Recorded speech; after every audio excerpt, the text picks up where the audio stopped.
Okay, next நம்ம பார்க்க போற டாபிக் என்ன அப்படின்னு பாத்தீங்கன்னா தொடைநயம் அப்படின்றதான் அடுத்து நம்ம பார்க்க போற டாபிக். சரியா?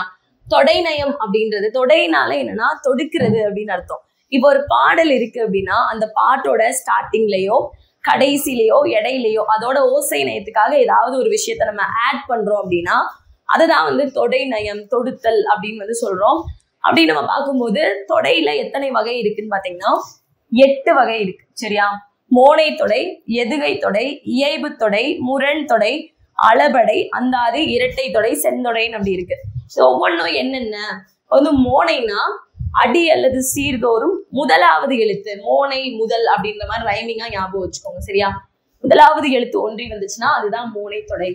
கை நமக்கு எத்தனை கை? 2. ஸோ அப்ப இரண்டாவது எழுத்து அடிதோறும் அல்லது சீர்தோறும் இரண்டாவது எழுத்து ஒன்றி வருதுன்னா அதுதான் நம்ம எதுகை தொடைன்னு சொல்றோம். மோனையில 8 வகை இருக்கு, எதுகையில 8 வகை இருக்கு. அதை வந்து நம்ம அடுத்து அப்படியே பார்ப்போம். இயைபு அப்படின்னா என்னன்னா ஆங்கிலத்துல இது வந்து ரைமிங் வேர்ட்ஸ் அப்படின்னு சொல்லுவாங்க. ரைமிங் வேர்ட்ஸ் அப்படின்னு சொல்லுவாங்க. அதாவது ஒரு பாட்டு முடியும் போது சேம் சவுண்ட்ல முடியுது, ஒரே எழுத்து இல்ல ஒரே மாதிரியான ஓசையில முடியுது அப்படின்னா அதுதான் இயைபு அப்படின்னு சொல்லுவாங்க. சரியா?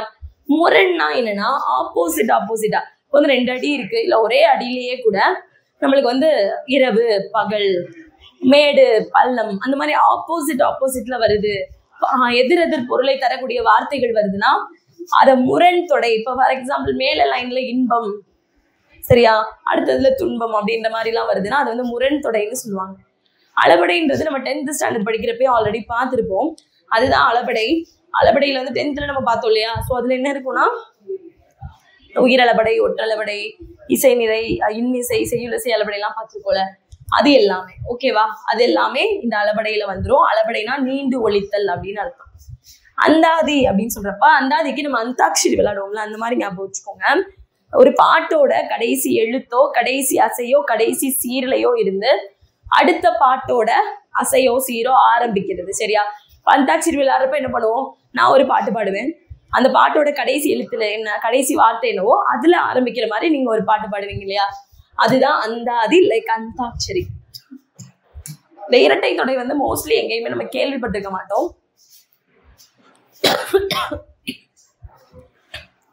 இரட்டை தொடை அப்படின்னா என்னன்னா, இப்போ ஒரு தொடர் ஒரு சீர் இருக்குன்னா அந்த ஒரு அடியில வந்து அடுத்தடுத்து ஒரே வார்த்தை அடுத்தடுத்து வரும். இப்போ ஃபார் எக்ஸாம்பிள் நிறைய பாடல்கள் இருக்கு. லைக் நீங்க பாத்தீங்கன்னா சொல் பின்வரு நிலையணி, சொற்பொருள் பின்வரு நிலையணிலாம் பார்த்துருப்போம்ல.